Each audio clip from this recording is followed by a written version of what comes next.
اعوذ باللہ من الشیطان الرجیم بسم اللہ الرحمن الرحیم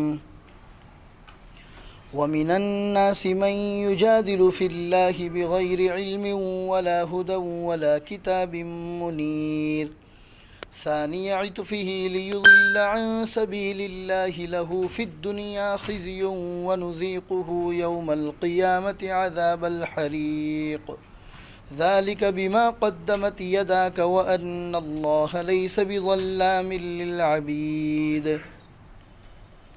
میرے محترم دینی بھائیو، قرآن کریم کے 70ویں پارے کی یہ سورۃ الحج ہے۔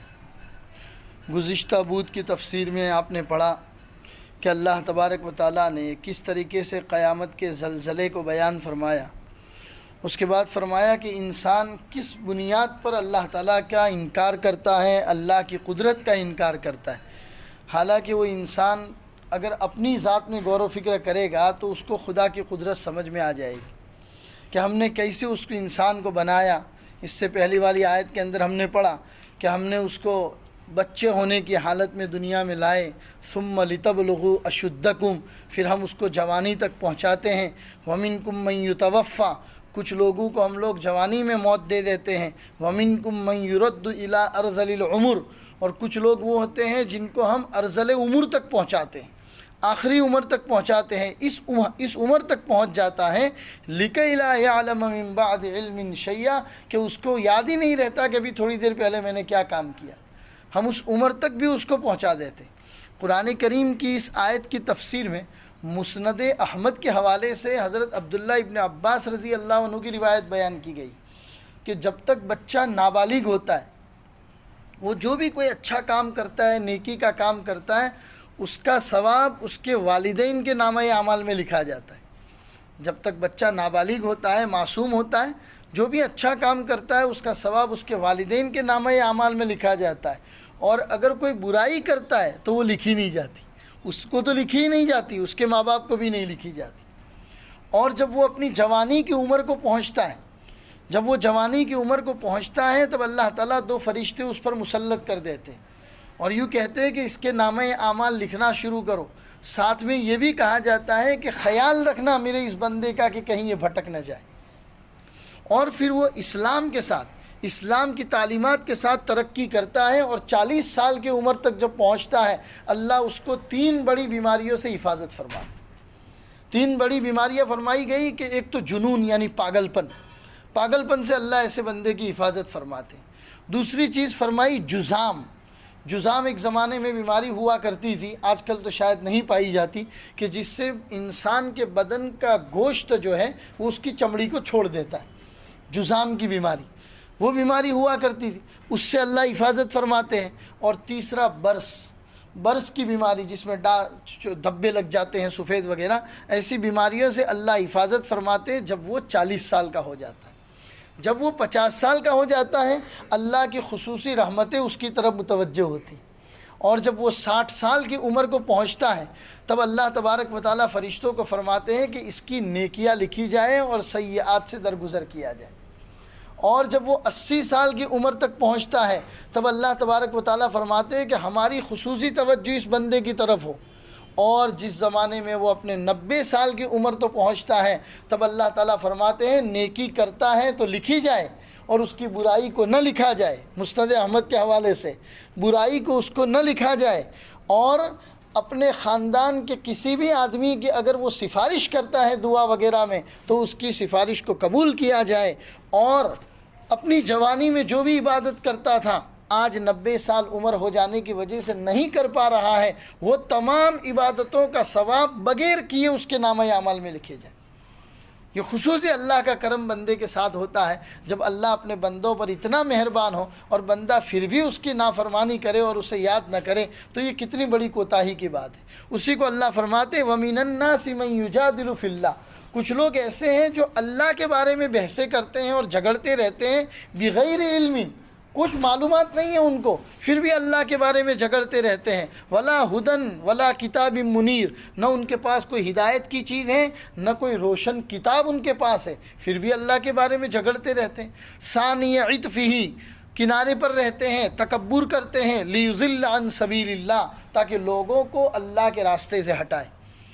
لہو فی الدنیا خزی، اللہ فرماتے ہیں ایسے لوگوں کے لیے دنیا میں بھی رسوائی ہے، وَنُذِيقُهُ يَوْمَ الْقِيَامَةِ عَذَابَ الْحَرِيقِ، اور کل قیامت کے دن ہمیں جہنم کا عذاب ان کو چکھائیں گے۔ ایک ہوتا ہے آدمی خود گناہ کا کام کرتا ہے، تو ہو سکتا ہے کبھی بھی اللہ تبارک و تعالیٰ اس کو توبہ کی توفیق دے دے اور وہ گناہ سے بچ جائے۔ ایک ہوتا ہے آدمی گناہ کا کام تو کرتا ہے، لوگوں کو گناہوں کی طرف متوجہ کرتا ہے، لوگوں کو گناہوں کی دعوت دیتا ہے۔ یہ بڑی خطرناک چیز ہے۔ آپ تو توبہ کر لو گے، لیکن آپ کی وجہ سے کتنے لوگ گمراہ ہوئے ہیں، اور جتنے گناہ کر رہے ہیں وہ تمام کا حصہ آپ کے نامہ اعمال میں لکھا جائے گا۔ اسی لیے کسی اور کے گمراہی کا سبب بنے ایسی چیزوں سے اللہ ہماری حفاظت فرمائے۔ اللہ فرماتے ذالک بما قدمت یداک، انہیں کل قیامت کے دن کہا جائے گا یہ جہنم کا عذاب تمہارے کرتوتوں کی سزا ہے۔ وَأَنَّ اللَّهَ لَيْسَ بِظَلَّامٍ لِّلْعَبِيدِ، اللہ اپنے بندوں پر ذرہ برابر بھی ظلم نہیں کرتا۔ اللہ تو 70 ماہوں سے زیادہ پیار کرنے والا ہے، وہ اپنے بندوں پر ذرہ برابر ظلم نہیں کرتا۔ وَمِنَ النَّاسِ مَن يَعْبُدُ اللَّهَ عَلَى حَرْفٍ، کچھ لوگ ایسے ہیں جو اللہ کو مانتے تو ہیں لیکن کنارے پر کھڑے ہو کر۔ دراصل رسول پاک صلی اللہ علیہ وسلم جب مدینۃ المنورہ تشریف لے گئے تو مدینہ میں کچھ لوگ ایسے تھے جو اس نیت سے اسلام قبول کیے تھے کہ اگر اسلام قبول کرنے کی وجہ سے کچھ فائدہ، دنیاوی فائدہ ملے گا تو ٹھیک ہے، مسلمان بنے رہیں گے، اور اگر دنیاوی فائدہ نہیں ملے گا تو واپس اپنے کفر کے اندر چلے جائیں گے۔ ایسے بہت سارے لوگ مدینۃ المنورہ میں تھے۔ جنگ میں بھی جاتے تھے تو کناروں پر کھڑے رہتے تھے اور دیکھتے تھے کہ کون سی اسلامی فوج کو یا دشمن والی فوج کو فتح ہو رہی ہے، جس کو فتح ہوتا تھا اس کے ساتھ مل جاتے تھے تاکہ مال غنیمت میں سے کچھ حصہ ہم کو مل جائے۔ ایسے لوگوں کے بارے میں اللہ فرمایا کہ کچھ لوگ ایسے بھی ہیں جو کنارے پر رہ کر اللہ کی عبادت کرتے ہیں۔ فَإِنْ أَصَابَهُ خَيْرٌ، اگر کوئی بھلائی کی چیز پہنچتی ہے اطمئن بھی تو مطمئن ہو جاتے ہیں۔ وَإِنْ أَصَابَتْهُ فِتْنَةٌ، اور اگر کوئی آزمائش ان کو پہنچتی ہے انقلب علی وجہہ، تو واپس اپنے کفر میں چلے جاتے ہیں۔ خسیرت دنیا والآخرہ، یہ ایسے لوگ ہیں جنہوں نے دنیا میں بھی نقصان اٹھایا اور آخرت میں تو نقصان اٹھانا ہی اٹھانا ہے۔ ذالک هو الخسران المبین، یہ بالکل واضح اور کھلا ہوا گھاٹا ہے جو ان کے سامنے۔ یدعو من دون اللہ، اللہ کے علاوہ پکارتے ہیں ایسے معبودوں کو، لا یضر، جو ان کو نہ نقصان پہنچا سکتے ہیں نہ نفع پہنچا سکتے ہیں۔ ذالک هو الضلال البعید، اللہ فرماتے ہیں یہ بہت بڑی گمراہی ہے، ایسی گمراہی سے بچنا چاہیے۔ یدعو لمن ضرہ اقرب من نفع، ایسے معبودوں کی پوجا پاٹ کرتے ہیں کہ جن سے نفع تو کیا پہنچے، ان سے نقصان ہی ان کو پہنچتا ہے۔ لبئس المولا ولبئس العشیر، اللہ فرماتے ہیں کتنا برا ہے، کتنا ایسا مددگار بھی کتنا برا ہے، اور ایسا ساتھی بھی کتنا برا ہے جس ساتھی کی یہ عبادت کرتے ہیں جو ان کو ذرہ برابر فائدہ نہیں پہنچا سکتا۔ ہاں جو ایمان والے بندے، ان اللہ یدخل الذین آمنوا، جو ایمان والے بندے ہیں نیک اعمال کرتے ہیں، اللہ ان کو داخل کرے گا ایسے باغات میں، جنات تجری من تحتها الانہار، جس کے نیچے سے نہریں جاری ہوگی۔ ان اللہ یفعل ما یرید، اللہ تعالیٰ جو چاہتا ہے وہ کرتا ہے۔ من کان یظن ان لن ینصرہ اللہ فی الدنیا والآخرہ، رسول پاک صلی اللہ علیہ وسلم مکہ کی 13 سالہ زندگی میں اور مدینہ کی 10 سالہ زندگی میں جب لوگوں کو اسلام کی دعوت دیتے تھے تو لوگ جوک در جوک اسلام قبول کر رہے تھے۔ خاص طور پر مدینہ ہجرت کر جانے کے 5-6 سال کے بعد، صلح حدیبیہ کے بعد، جو مسلمان بڑی بڑی تعداد میں بڑے بڑے فوج کی شکل میں اسلام قبول کرنے لگے، تو کچھ لوگ تھے جو کر کچھ نہیں سکتے تھے لیکن اندر اندر سے بھناتے تھے، اندر اندر سے ان کو تکلیف ہوتی تھی کہ اتنے سارے لوگ اسلام قبول کیوں کر رہے ہیں، جیسے کہ آج کل ہو رہا ہے۔ آج کل بھی اسلام کو دبانے کی، بدنام کرنے کی، لو جہاد کے نام سے کتنی کوششیں کی جا رہی ہیں، لیکن اللہ تبارک و تعالیٰ اچانک کوئی ایسا پاسا ڈال دیتے ہیں، پوری کی پوری بازی پلٹ جاتی ہے، اور کثیر تعداد کے اندر لوگ اسلام قبول کرتے ہیں۔ آپ نے دیکھا کہ گزشتہ دنوں کے اندر قطر کے اندر فیفا ورلڈ کپ کھیلا گیا، حالانکہ وہ ایک کھیل تھا، پوری دنیا سے لوگ وہاں پر پہنچے تھے، لیکن ان کے ملکوں کے نوجوانوں نے گورنمنٹ کی اجازت سے جگہ جگہ پر اسلام کے سینٹر قائم کیے کہ ہم کسی کو فورس نہیں کریں گے، ہمارے ملک میں لوگ کھیل تماشا دیکھنے آ رہے ہیں، ہم چاہتے ہیں کہ ہماری ذمہ داری ہے کچھ دین کی باتیں ان تک پہنچائیں، قبول کرنا نہ کرنا ان کا کام ہے۔ چنانچہ ورلڈ کپ کے ختم ہوئے 7 سے 8 مہینے ہو چکے، کثیر تعداد میں اسلام قبول کرنے کی خبریں ہیں یورپ کی طرف سے، اور ان کے سینٹروں کے اندر مسلسل فون آ رہے ہیں اور وہ معلوم کر رہے ہیں کہ بھئی آپ ہمیں اسلامی دعوت پہنچائیے، آپ ہماری مقامی زبانوں میں اسلامی لٹریچر تیار کیجئے، قرآن کے ترجمے تیار کیجئے، ہم بھی سمجھنا چاہتے ہیں کہ کون تھے محمد رسول اللہ اور کیا تھی ان کی تعلیمات، کیا ہے قرآن اور کیا ہے قرآن کی تعلیمات، ہم بھی جاننا چاہتے ہیں۔ تو یہ خدا کا نظام ہے۔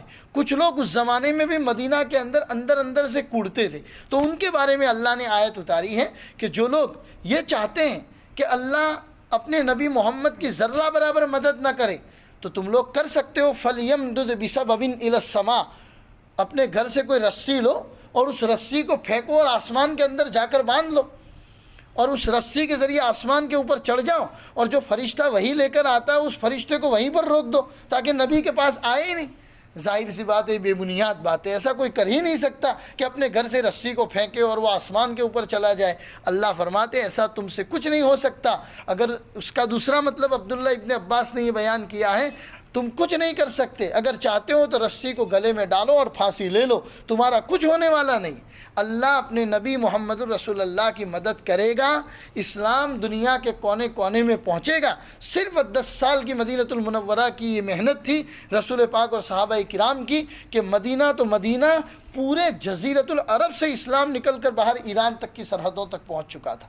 تو یہ اللہ تبارک و تعالیٰ ان لوگوں کو یہ کہنا چاہتے ہیں، تمہارے اندر کوڑنے سے کچھ ہونے والا نہیں ہے۔ اسلام کی فطرت میں قدرت نے لچک دی ہے، جتنا تم دباؤ گے اتنا ہی یہ ابھرے گا، اللہ نے یہ فرما دیا۔ تو بہرحال ان آیتوں کو بیان کرنے کے بعد اللہ فرماتے وَكَذَلِكَ أَنزَلْنَاهُ آيَاتٍ بَيِّنَاتٍ، ہم اسی طریقے سے اپنی واضح نشانیاں دنیا کے اندر اتارتے ہیں۔ وَأَنَّ اللَّهَ يَهْدِي مَن يُرِيدُ، اور اللہ اپنے بندوں میں جس کو چاہتا ہے ہدایت دے دیتا ہے۔ اگر اللہ نے ہمیں ہدایت دی ہے اس کا شکر ہے، اور ہمیں دوسروں تک ہدایت پہنچانے کا ذریعہ بنایا ہے، یہ بھی اللہ کا شکر ہے۔